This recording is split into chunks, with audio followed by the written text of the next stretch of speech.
ओम अस्य श्री पंचमुख हनुमत्कवच मंत्रस्य ब्रह्मा ऋषिः गायत्री छन्दः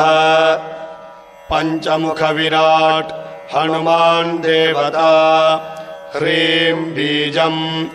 श्रीं शक्तिः क्रौं कीलकं क्रूं कवचम् क्रैं अस्त्राय पटे इति दिग्बन्धः। श्रीगरुड उवाच अथ ध्यानं प्रवक्ष्यामि शृणु सर्वाङ्गसुन्दरी यत्कृतं देवदेवेन ध्यानं हनुमतः प्रियम् पञ्चवक्त्रं महाभीमं त्रिपञ्चनयनैर्युतम् बाहुभिर्दशभिर्युक्तम्